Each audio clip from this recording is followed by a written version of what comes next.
The encounter Marcus found himself talking more freely than he had in months. Something about the big man's calm presence made him feel safe to share things he had never told anyone else. He talked about how his mother would sometimes cry quietly in the bathroom when she thought he was asleep. He described how she would smile and pretend everything was fine even when their electricity got turned off for 3 days. Last month, the man introduced himself as Shaq, though Marcus didn't recognize the name at first. Shaquille asked Marcus about school, about his dreams, and about what he wanted to do when he grew up. Marcus told him about how he wanted to become successful so he could take care of his mother the way she had taken care of him. As they talked, more people began to notice the unusual pair sitting behind the diner.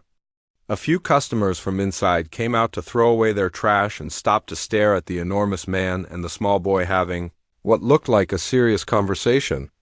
Some people started whispering and pointing, but Shaquille didn't seem to mind the attention. Marcus noticed that people were treating Shaquille differently than they treated most people. They seemed excited to see him, and a few even asked to take pictures with him. Marcus was confused but didn't want to interrupt their conversation to ask questions.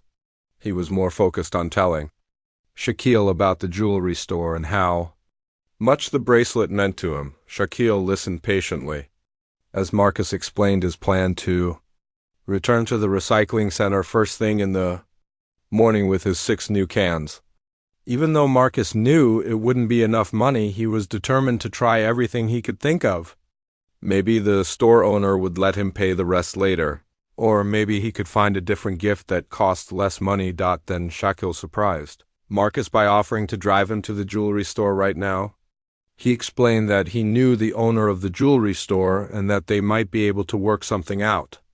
Marcus was hesitant at first because his mother had always told him never to get in cars with strangers.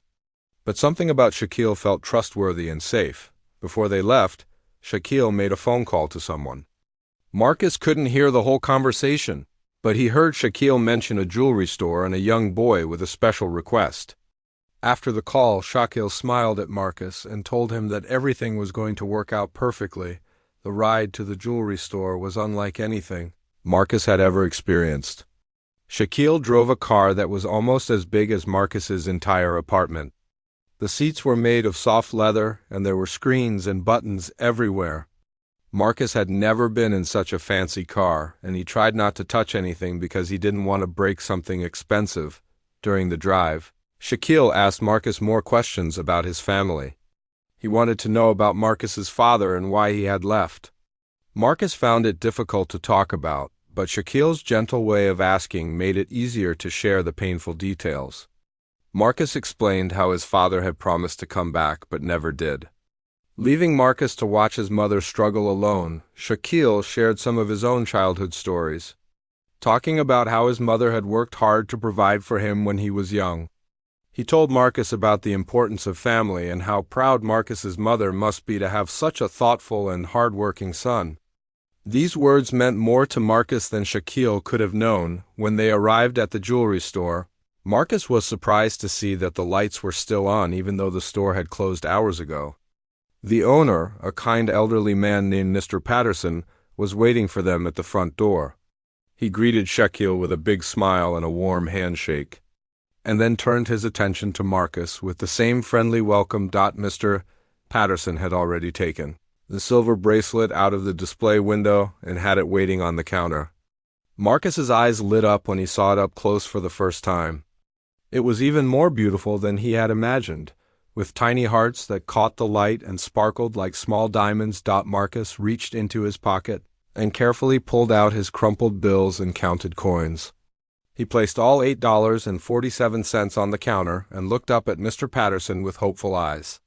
He started to explain that he was still short on money, but that he would find a way to pay the rest as soon as possible. Mr. Patterson smiled and looked at Shaquille, who nodded slightly. Then Mr. Patterson did something that completely shocked Marcus. He pushed the money back across the counter and told Marcus that $8.47 was exactly the right price for the bracelet. He said that anyone who worked as hard as Marcus deserved to pay exactly what he could afford. Marcus couldn't believe what he was hearing.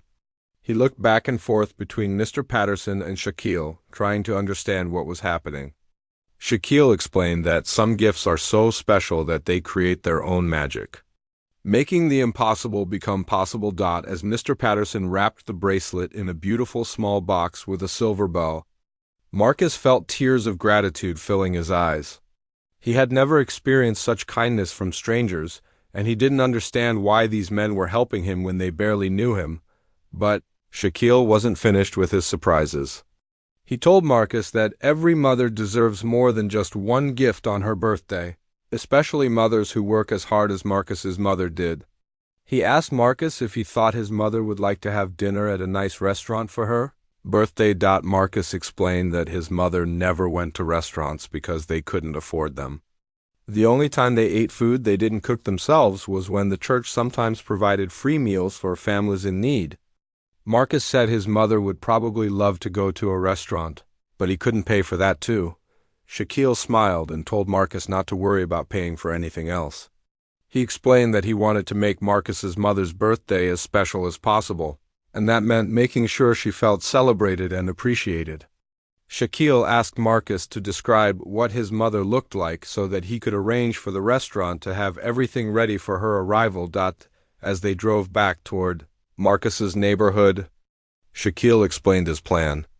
Tomorrow morning, Marcus would give his mother the bracelet and tell her that she had won a contest for a free birthday dinner at one of the city's nicest restaurants.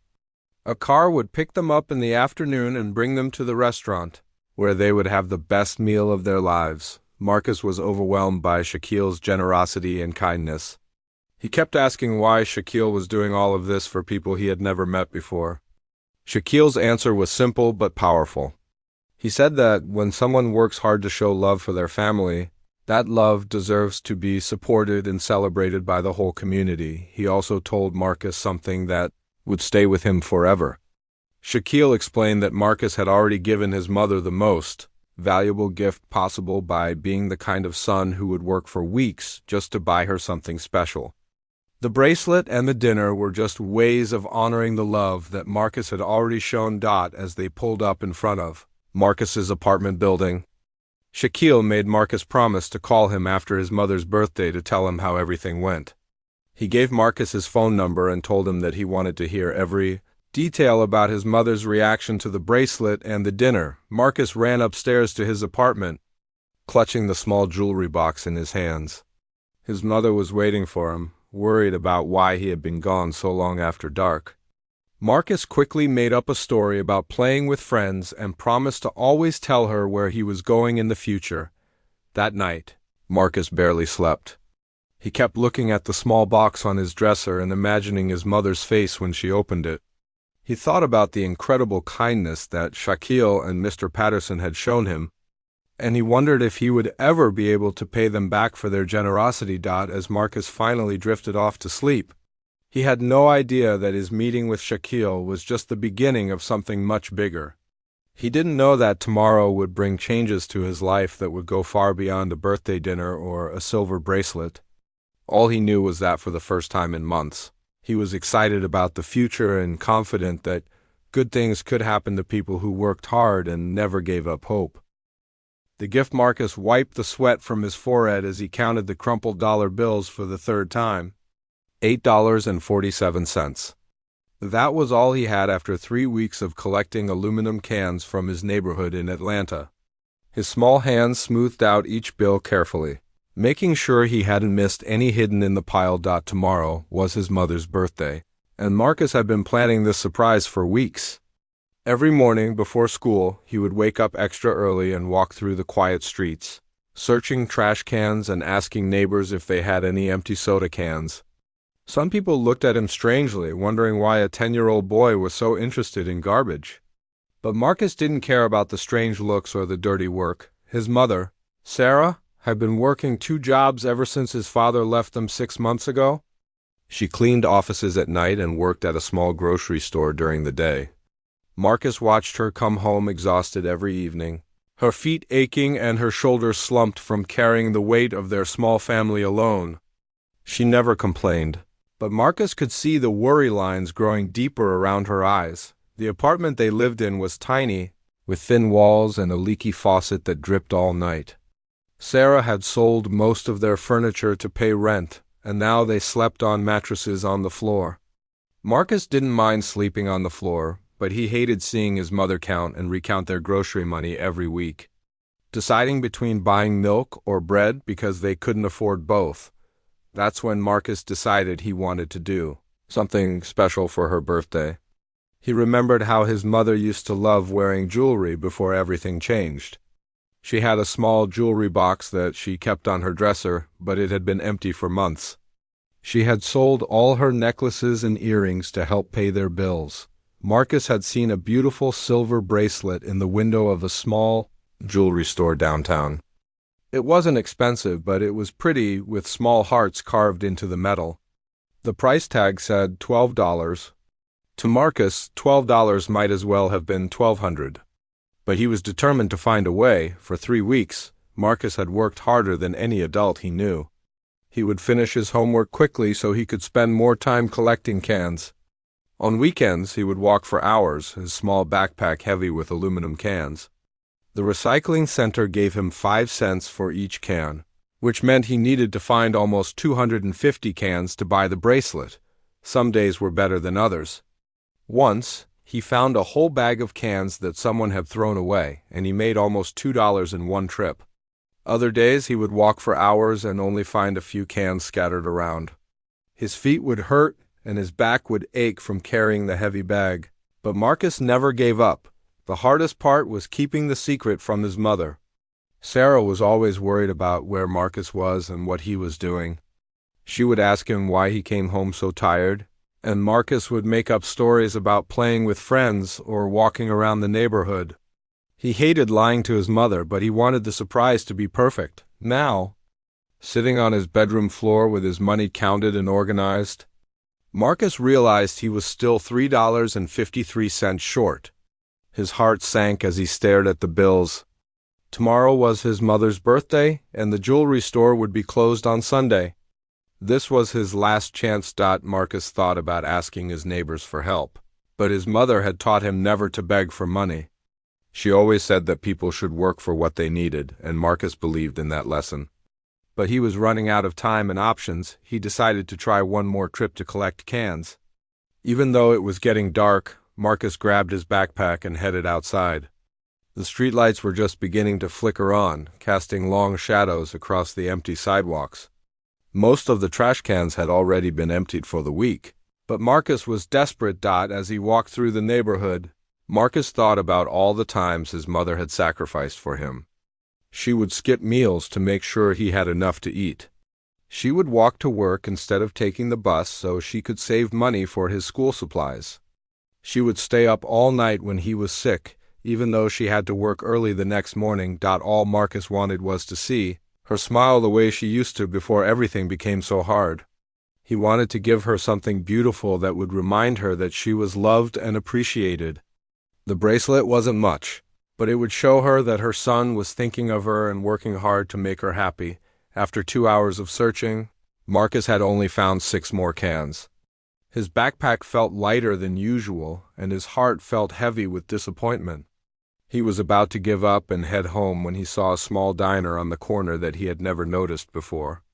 The lights were still on inside, and he could see a few customers eating late dinners. Marcus walked around to the back of the diner, hoping to find some cans in the dumpster. What he found instead was something that would change his life forever. Sitting at a small table outside the back entrance was the biggest man Marcus had ever seen. The man was huge, easily 7 feet tall, with shoulders that seemed as wide as Marcus was tall. The giant man was eating what looked like 3 dinners at once, and there were several empty soda cans sitting on the table next to him. Marcus stood frozen for a moment, not sure if he should approach the intimidating stranger. But then he remembered his mother's birthday, and found the courage to speak. Marcus cleared his throat and stepped closer to the table. The big man looked up from his food, and Marcus was surprised to see kind eyes looking back at him. Despite his enormous size, the man's face was gentle and friendly. The stranger smiled at Marcus and asked what a young boy was doing behind a diner so late at night. Marcus explained about the cans, stumbling over his words as he told his story. He talked about his mother's birthday, the bracelet he wanted to buy, and how he was still $3 short despite weeks of hard work. The big man listened carefully to every word, nodding as Marcus explained his situation. When Marcus finished talking, the man was quiet for a long moment, studying the determined young boy standing in front of him. Then he did something that Marcus didn't expect. Instead of just giving Marcus money or offering to help, the man asked Marcus to sit down and tell him more about his mother. He wanted to know what kind of person she was, why the bracelet was so important, and what Marcus hoped it would mean to her. As Marcus sat down across from this gentle giant, he had no idea that this chance meeting would lead to something much bigger than a simple birthday gift. He didn't know that the man sitting across from him was someone who could change their lives forever.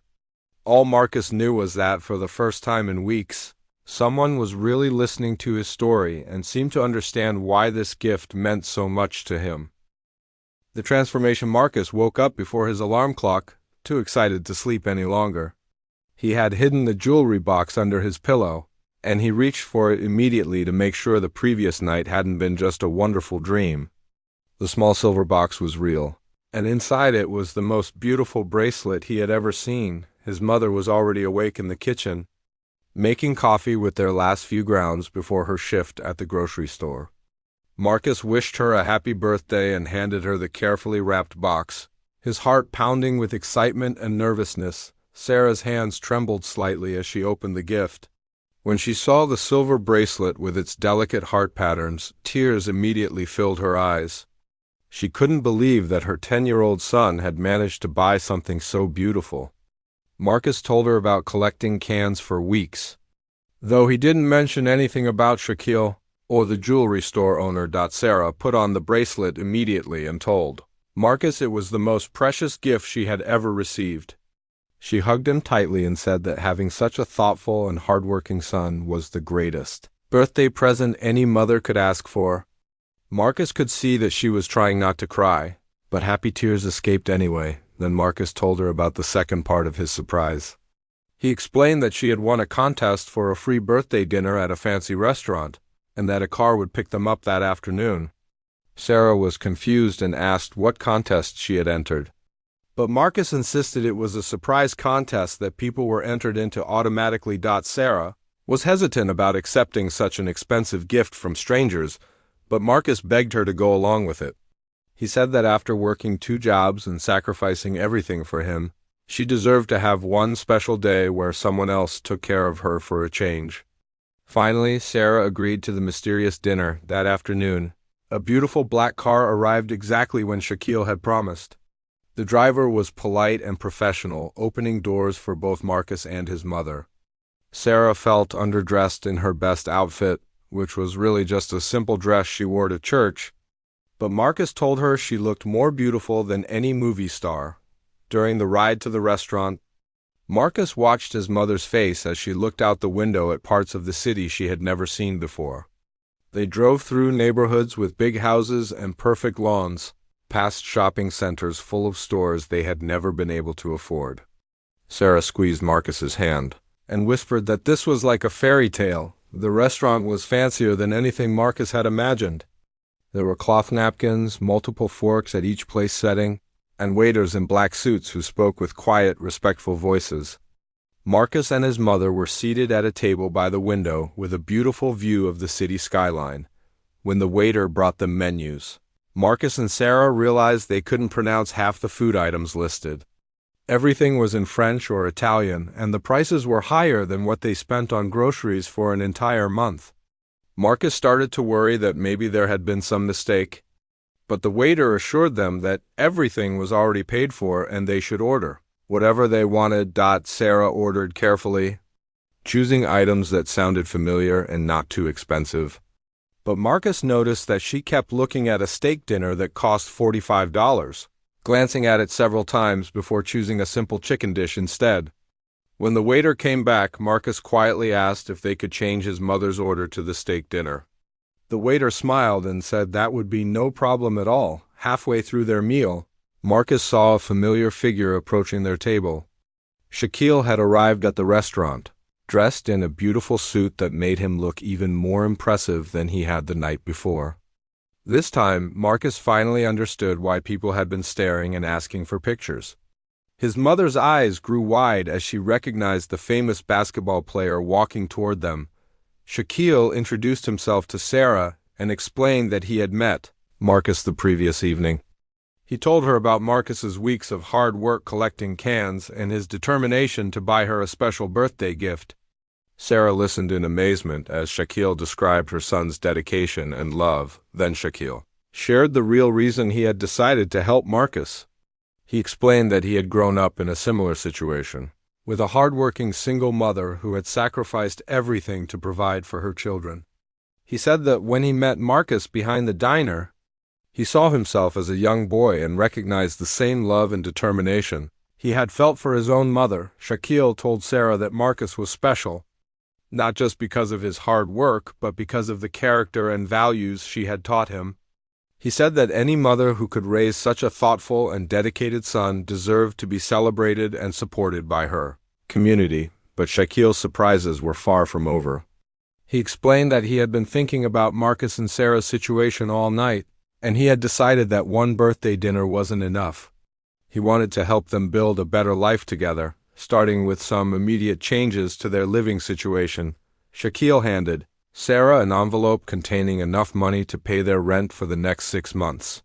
He explained that this would give her time to focus on finding a better job or getting additional training without worrying about losing their home.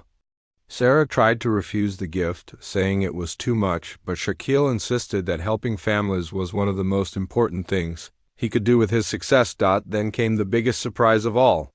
Shaquille told Sarah about a scholarship program he was involved with that helped single mothers go to college or trade school, while their children were provided with tutoring and after-school care. He said that if Sarah was interested, he could help her apply for the program and pursue the nursing degree she had always dreamed of getting. Sarah had mentioned to Marcus years ago that she had always wanted to be a nurse, but she had never been able to afford the education. Now, suddenly that impossible dream was being offered to her by a stranger who had become their guardian. Angel. Marcus watched his mother's face transform as she realized that their lives were about to change in ways they had never imagined possible. The worry lines around her eyes seemed to soften, and for the first time in months, she smiled with genuine hope instead of just trying to stay brave for Marcus's sake.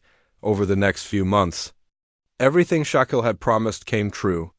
Sarah enrolled in nursing school while Marcus attended an after-school program that helped him with his homework and provided him with meals and activities. They moved to a better apartment in a safer neighborhood, and Sarah was able to focus on her studies without the constant stress of working 2 jobs. Marcus continued to work hard in school, motivated by the example Shaquille had set for him. He learned that success wasn't just about money or fame, but about using whatever you achieved to help other people who were struggling the way his family had struggled. 3 years later, Sarah graduated from nursing school with honors and got a job at a children's hospital. Marcus was now 13 years old and had become a leader in his school, organizing fundraising drives for families in need and volunteering at local shelters.